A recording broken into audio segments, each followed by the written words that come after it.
Assalamualaikum warahmatullah mbokki àddina rawatina mbokki julliti waaye mbokki taalibe yi ñi ngi nuyu ñëpp rek fas yéene dalal ndaanaan yi nga xamante ni nii mooy sëñ Mass Faye Géwëlu Noble mi nga xamante ni moo créé site bi di Géwël Noble TV ci ay jaar-jaar waaye ci ay taxawaay yu am solo. asalaamaaleykum mbokki réew mi mbokk yi nuyu topp seen bi di Géwël Noble TV ginnaaw bu nu nuyoo santaat bu baax mboolem ñi nga xam te ni ñoo ngi wéy di ànd ak seen bi di Géwël Noble TV waaye nag di amaan mbégte bu baax nag di ànd ak yéen ci seen bi di Géwël Noble TV di jaajëfal mboolem ñi jàpp ci kër gi ak mboolem ñi bàyyi xel saa su nekk seen bi di Géwël Noble TV. nuyu mbokk taalibe yi ziar leen sëñ Mass Géwël Noble TV bëggoon nañoo xam loo xalaat la ci sa xalaatu bopp la wala loo xamante ni nit moo la wax nga créer ko ak yow yan mbébét nga am ci site bi nga xamante ni. waaw mbokk yi ginnaaw ba nu nuyoo dikk nag ci question bu am solo bi nga xamante ni posé nga ñu ko muy question bu am solo muy ndaka la ñu def ba créer seen bi di Géwël Noble TV ba xam sunu xalaat danoo xalaatal wala ñun noo xalaat seen bi nag ñoo ko créé ci atum 2022 ki nu ko xelal nag di suñu doomu ndijaay Serigne Darou Mbaye ñu créé ko tudde woon ko Xamle Kajoor ginnaaw bi nag ci leen ko créé waat def ko Géwël Noble TV muy idée bu am solo boo xam ne ñoo ngi sant bu baax sunu doomu ndijaay Serigne Darou Mbaye mi nga xam ne nii tey moo toog ba mu yàgg mu ni ma am na luy nelaw ci yow te yaakaar naa ba ko yeey dina yeewu muy wàllu histoire wàllu taarix wàllu communication traditionnelle ci noonu ci lan dikkee créé site bii di Xamle Kajoor ñu dem ba mu yàgg mu ne nañ ko soppi def ko sa tur tudde ko Géwël Noble ginnaaw yow Mass Faye Géwël Noble nga bu ko defee Noble dana mën a yaatal ci fànn yëpp looloo waral nag ñu créé site bu mag bi di Géwël Noble TV.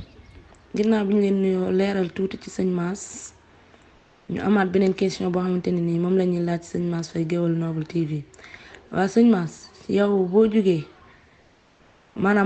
ci di dem ci liggéey bi nga xamante ni mooy wàllum télé bi ndax dina am xale yi topp sa ginnaaw wala yow dong yaay dem yow dong daal maanaam yaa nekk ci terrain bi di ko jaayante. waaw kay posé nga ma question solo nag boo xam si ni question bu ma neex la muy Géwël Noble TV yow rek yaay dox wala am na ñu ne ci ginnaaw waaw si dëgg la ndax nit ki buy dox rek tout le temps day am ñoo xam si ni ñooy topp ci ginnaawam di ko jàppale. Géwël Noble TV bi ma dooree wax naa ni la Serigne Darou moom ma ko créé waaye bu doon Serigne Darou donga mën a nekk peut-être fi ma yegg du ma fa yàgg yàlla dogal na ni fii ma nekk sama koñ yàlla ma booleeg ay ndaw ñoo xam si nii bu ma jógee ñu jóg lu ma def rek ñu ànd ci ak man di ma gunge ci wàllu site bi di Géwël Noble TV mënantee profité wàll di lay siyaare wàll ki nga xam ne tey moo nekk ci wàllu cameraman bi muy Serigne Elimane di ndaw doo xam si ni bokk na ci ndaw yi ñuy jàppale ak Serigne Fallou Dieng mi nga xam si ni ñëpp miin nañu ko Serigne Adamo Serigne Pam Mbaye Ablaye Thiam Abdou Mbaye ak mboolem ndaw ñi nga xamante ni toppaat nañ sama ginnaaw tout le temps di ma jàppale ci wàllu liggéey bi Serigne Baye Mor Sow ci wàllu montage bi Serigne Amdi ak mboolem ndaw ñi nga xamante ni tey bu ma jugee rek ñu jóg di ma jàppale ci site bi di Géwël Noble TV ni ma ko amee fii noonu laa ko amee ci yeneen bëri bi fasanti ko yi ndax am naa ko ca Taysiir am ndaw ñoo xamante ni tey su ma jugee jëm côté boobu damay noppal gone yi ñoom ñooy taxawaay bu limee seen talaa rek dana limaale mboolem ndaw ñi nga xamante ni ñoo ngi wéy di ànd ak man ci site bi di Géwël Noble TV di wax na ma ñëpp naanal ndaw ñi may ànd ak man tout le temps. ak Moustapha Ndak bokk na ci équipe bi nga xam ne ñooy wéy di ànd ak man. ndax yow am nga ménageur bu nekk ci sa ginnaaw wala yow boo jugee di dem say xale ngay àndal wala. waaw di santaat bu baax la ci beneen question bu am solo bi nga xam ne posé waat nga ba muy ndax Mass Faye Géwël Noble am na ménagère si am naa ménagère boo xam si nii yàlla suñu borom jàppale na ma ni bi may door laa ànd ak moom ba nii muy jàpp ci combat bi tout le temps di jàpp ci xel di ma boole ak ay connaissances yoo xam ni dañ may jàppale te yàlla rek tax di ko profité di ko nuyu di ko ñaanal bu baax muy Serigne Cheikh Diop moom Serigne Fallou Mare moom Serigne Bassirou moom Cheikh Massamba Diop Sam mi nga xam si ni tey nee naa féete na ma fu bëri ndax boole na ma ak ñoo xam ni tey jariñ nañ ma ba jamono ji ñu toll nii rek dañ may jàppale ci wàllu xel ci wàllu xalaat ci wàllu jox ci wàllu am mu mel ni nag tout le temps nag présent yi ma am ñoo xam ne dañ may jëlee ci wàllu internet bi dañuy am ci man yéene gis ma rek bëgg maa jàppale te yàlla tax di ma posé di ma ñëwal ma doon si ménagère ngir jàppale la waaye tout le temps ñooñu dama leen wax ni leen am naa ménagère bu ma doy ndax nit ki kat buy door ki mu am rek mu jàppale ko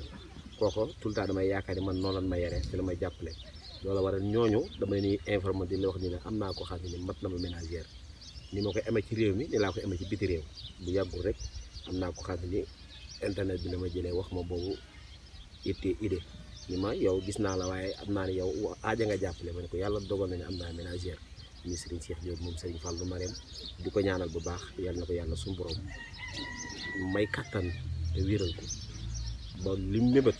ak li mu mébét yàlla suñu borom defal na ko muy lu am solo loo xam ni mat na ménagère boo xam ne mat na royukaay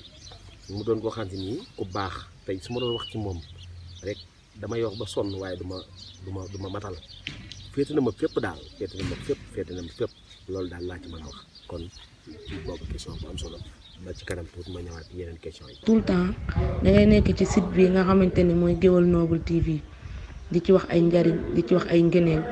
sëñ Mass ndax mën nañoo xam ni doomu aadama yi ñu ngi lay jàppale ci wàllum matériel wala ñoom maanaam daal ba xam am nañ ci loo xamante ni nii ñu ngi la ciy taxawu pour maanaam site bi mën a jëm ca kanam ndax sëñ Mass gis nañ ni yow ku ñu war a jàppale nga ndax ay njariñ ngay wax ak ay ngëneel. waaw dëgg la muy question bu am solo dëgg la loolu fan yëpp ñu ngi woon ci mission boobu ndax am nañ suñu xarit benn boo xam ne ku baax ñu koy wax Maam Mbay am na idée bu am solo boo xam ne waxoon nañu ko ba am benn affiche boobu ñu def la woon wax ñu ko ñu def ko waaye gis nañ ni Sénégal bari na ñoo xam ne nii jël nañ interaction ngir jàppale Gueweul Noble ci wàllu matériel muy affiche bi nga xam ne ni fan yëpp ñi yéen a ngi gis moo koy publier mbokk yi di ko publier xarit yi wala am jaami ku nekk del sa yéene ngir xam ne Gueweul Noble TV daal léppam ci lu baax la waaye léppam ci cosaan la léppam ci aada la muy idée boo xam ne ni ñoo ngi ciy jaajëfal mboolem gi képp koo xam ne ni jël nga sa ñàkk rek def ko ci kon bu ne amuñu ko woon it fii na nii ñoo ngi koy gën di am ak sunu ménagère bi nga xam ne moo ngi taxaw fu nekk waaye Sénégal it kenn seetaanuñu kon muy lu am solo. waa sëñ Mass ñu amoon question bu la laaj Gueweul Noble TV ci lan ak lan ci lay dox bu mooy ay yëngu-yëngoom. TV ci yan méthode lay dox ci yel mooy ay yëngu-yëngoom Gueweul Noble TV nag léppam ci diine la léppam ci lislaam waaye léppam ci mag ñu baax ñi la feeñalaat dundu mag ñu baax ñi wanewaat dundu mag ñu baax ñi moo xam cosaan lay doon moo xam ci nit ki nga xam tey mag moom kilifa diine wala kilifa da jëf na ko ci loo xam te ni dana amal njariñ société bi dana jàppale société bi Gueweul Noble TV ci loolu lay dox di dox ci diine di dox ci lislaam di dox ci mboolem événement boo xam te ni dana amal njariñ ci réew mi rek moo xam murit la comme ni ñu ko taxawee ci màggalu Tuubaa gi parce que ne nañ ko amale ca Tivaouane parce que ne nañ ko amale ca Ndiassane parce que ne nañ ko amale ca Kaolack ak mboolem tournée yi nga xam te ni parce que ne nañ ko tourné ci mboolem réew mi wanewaat liggéeyu mag ñu baax ñi feeñalaat dundu mag ñu baax ñi loolu daal mooy idée bi nga xam ne Gueweul Noble TV ci yooyu fànn ci la tënku ci la fas yéene tënku waaw loolu daal mooy idée bu Gueweul Noble TV loolu moo ko commencé woon ci leen ko sose woon jamono ñu ko tuddee xam ne Kajoor ba neen doxee dellusiwaat indiwaat ko ci Gueweul Noble TV kon Gueweul Noble TV loolu mooy ay lébatam mooy wanewaat liggéey yi mag ñu baax ñëpp waaw. kon mbokk yi lii moo nekkoon pàcc bu njëkk bi incha allahu rabbi dinañ ànd ak yéen ci deuxième pàcc bi ngir wanal leen ak jàmbaar ji xam ni mooy Mass Faye Gueweul Noble fi mu jaar ba tëji site bi di Gueweul Noble TV kon jaa ngeen jëf.